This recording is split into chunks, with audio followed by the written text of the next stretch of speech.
It's a pleasure to have with us Professor Jonathan Turley. You know, Jonathan Turley, I don't think I've ever interviewed you, have I? No, it is a curious thing, but it was crazy. It's just great to be on with you. It is crazy. Let me tell you something.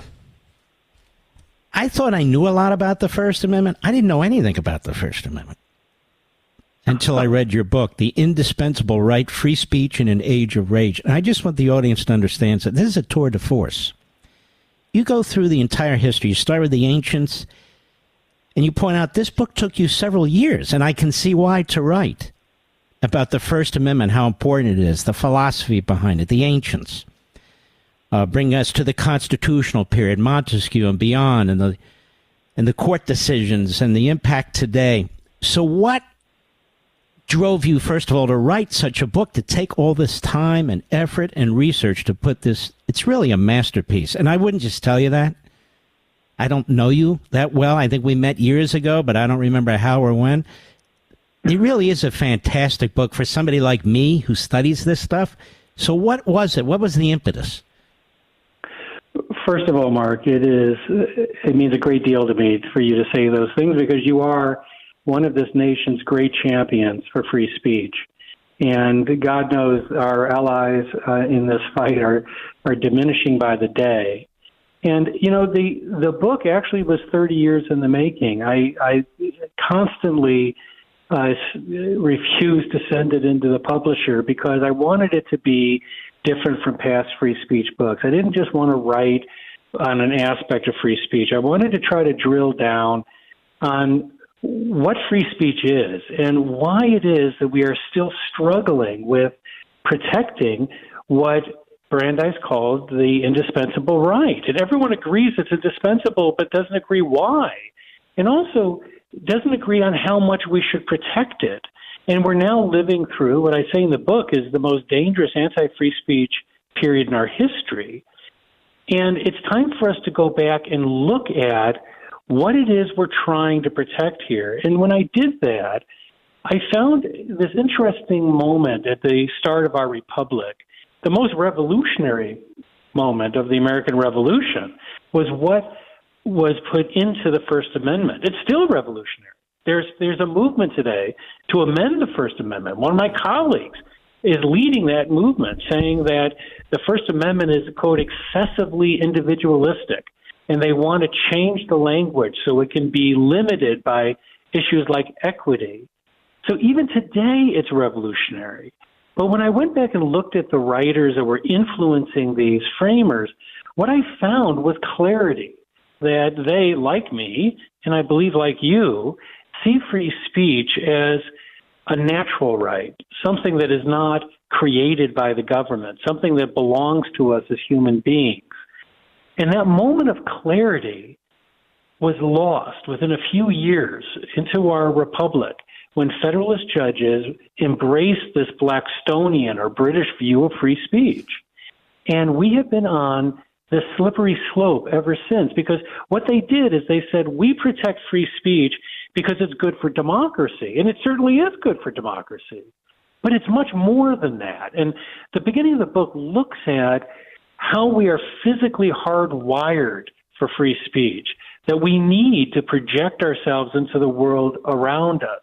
As one of the great communicators of this generation, you certainly know that. That is, part of us needs to project our values, our vision to others. And the book actually explores even physiological aspects to this, that studies of prisoners in segregation, of explorers cut off from the outside world, actually have parts of their brain that shrink because of the lack of expression, including the hippocampus will actually physically shrink if you're denied the ability to express yourself. And so the reason I go into that in the book is that free speech is more than what we say it is.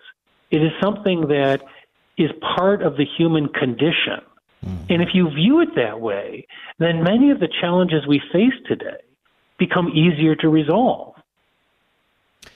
It's so well put, and it is so true. And you point out, I just want people to know, the father of the Constitution, Madison wasn't interested originally in amendments to the Constitution. George Mason was. But he came around, didn't he? And he became a big proponent of it. Explain that a little bit. He did, and my students will laugh because they always joke that I cannot speak for 10 minutes without bringing up James Madison. I think it's true.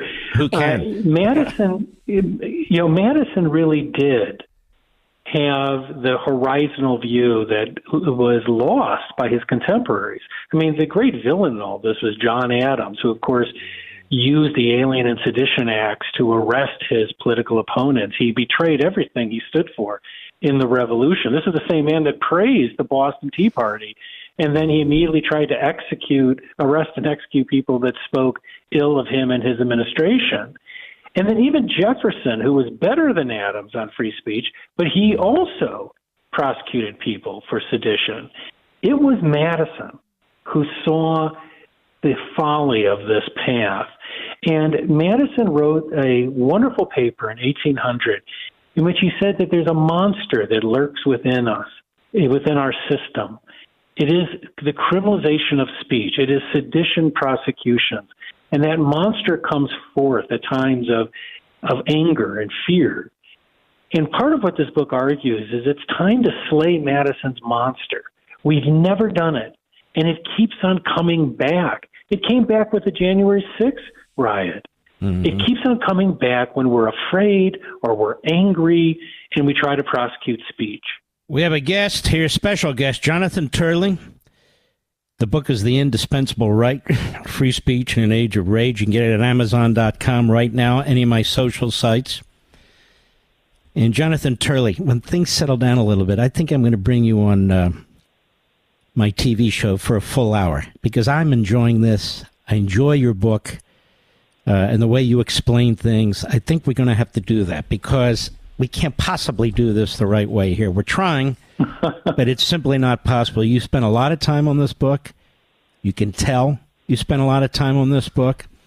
And I'm telling people you're going to want to put this on your shelf. You're going to want to crack it open from time to time. Let me ask you this. You have this Supreme Court decision, which was extremely disappointing on standing grounds. They took a pass on what the administration is doing to interfere with the free flow of ideas and speech, whether it's vaccines, whether it's Hunter Biden's lab, whatever it is. And you had a lower court, I think they got it right. You had an appellate court, they got it mostly right. And you got a Supreme Court that got it completely wrong and took a pass. Am I wrong about that? Yeah, I was very disappointed because many of us were looking at that case to finally come to grips with this existential threat to free speech and the very right that defines us as a people. And the reason I've said that this is the most dangerous anti-free speech period in our history is that if you look at these earlier periods of rage, and this country was born in rage. I mean, it was the Boston Tea Party was such a moment. And we deal with rage rhetoric very badly in the United States. And often it becomes state rage. It often becomes an excuse for the government to crack down on opponents. And what we're seeing today, in my view, in Joe Biden, is the most anti-free speech president since John Adams. And we have this censorship system that a federal judge called Orwellian in size and scope. And the reason it's so dangerous is if you look at this book and the history it lays out, we've never seen an alliance like this one, where you have the government, corporations, academia, the media, all together in opposing free speech. My book came out at the same time of a slew of anti-free speech books from law professors calling that free speech is this threat to the nation. It's a threat to them. Law professors saying it's threatening your jobs, it's threatening your life. And the reason they're doing that is because it takes a lot to get a free people to give up freedom, right? They have to be afraid. They have to be very afraid. And so all of this business about disinformation and malinformation and misinformation is all an effort to get a free people to say, all right, make me less free. Take away some of my free speech protections. And this is part of the wave that has come here from Europe. I've been writing for 30 years about how free speech is in a free fall in Europe. Well, that wave is now hitting our shores. And there are people in this country that are allies of that European movement. And that's the reason I say in the book, we cannot assume that even though we've gone through all of these previous periods, that we will get through this one. I mean, we have to be really, I think, together in saying that this is a new and a very dangerous moment for free speech and for all of us. Why do you think the Supreme Court, I mean, you had a federal district court that I think got it right, and then you had a circuit court that, slightly altered it, but got it mostly right, and then you have a Supreme Court that says, you know what, standing, we're going to take a pass. When this was like the perfect case. We're talking about, the pressure by the White House. You have Taibbi saying not just the White House, every instrumentality of the federal government trying to pressure or intimidate social media and so forth. If this wasn't the perfect case, when will there be the perfect case? No, I think that's right. And they got spooked. When they started to drill down, they knew they'd had to create new law. And certainly that's true because this is a new threat. They have to apply existing precedent to a new threat. And I've testified in Congress that what this is censorship by surrogate, that these people are actors of the state. They are agents of the state.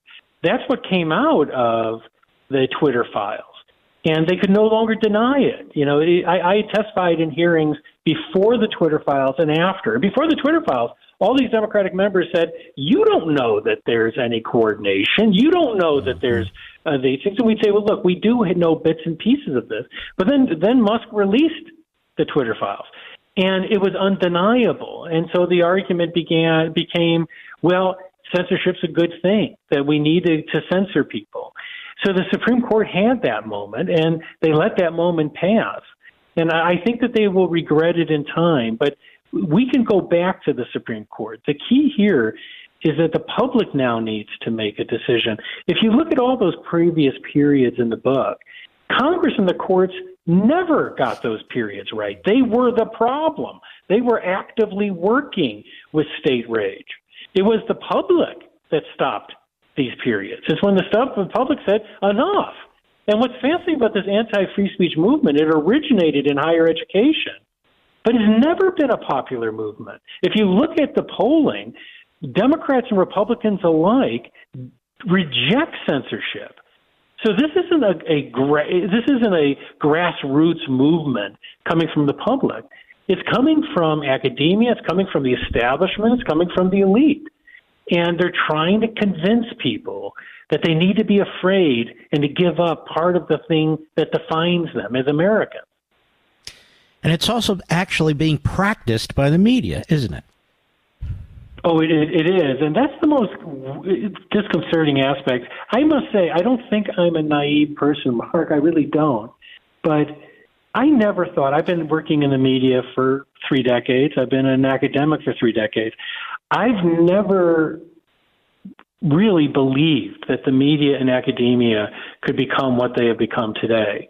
Just because I thought that culturally it'd be impossible that academics, for example, would purge faculties of those with opposing views. And now there are some faculties that have not a single Republican, not a single conservative. And they have created this academic echo chamber. And the result is that the conversations on campuses go from the left to the far left. And it's killing higher education. The same is true for media. These news outlets are failing. The Washington Post lost $77 million, half its readership. Well, why? Because people are looking elsewhere. You've come under a lot of attack yourself lately, haven't you, for voicing your opinions? Yeah, I may have the longest-standing cancel campaign in academia. People have been trying to get me fired since I testified in the Clinton impeachment, and that was a long time ago. But it's a lonely place today. I'm a bit of a dinosaur. I'm called a free speech absolutist, which used to be a compliment.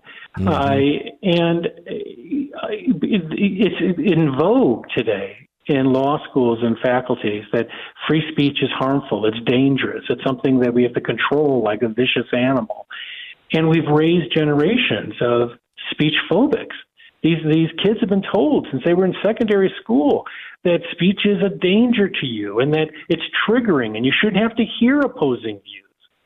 And they're changing the character of the American citizen because a lot of these students don't know better. When I teach free speech in law school, I have students who took philosophy and political science who come up to me and say, I never read that. I'll give them John Stuart Mill, and they'll say, I never read that.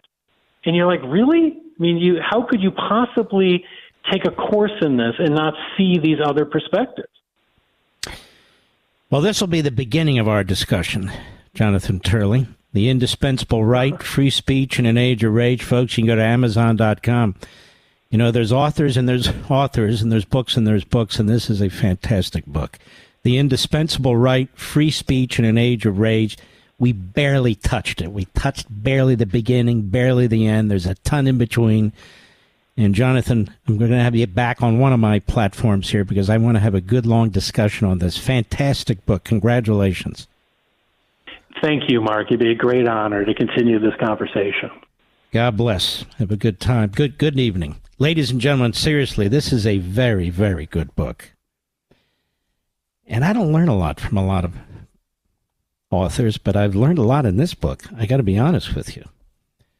And I'm reminded of a lot that I learned and forgot. And you can tell that Jonathan Turley spent decades working on this book. Every word, every sentence, it's meticulous. And it is completely understandable. It's in plain English. But it doesn't lose its scholarship. It doesn't lose its intellect. And you can actually, when you read it, you can tell it's Turley. So I want to encourage you to get a copy of this book. He didn't ask to come on this program. I said, Mr. Producer, this is a damn good book. Let's get Turley on the program. Right, Rich? It's exactly what happened. That's a rarity. The Indispensable Right, Free Speech in an Age of Rage. I want to encourage you to go on Amazon.com right now. Get your copy. Have it show up at your house in the next day or two. Crack it open. You don't have to read it all in one sitting, but I know you're going to be really intrigued by this book. The Indispensable Right, Free Speech in an Age of Race. Jonathan Turley. It's a pleasure talking to him.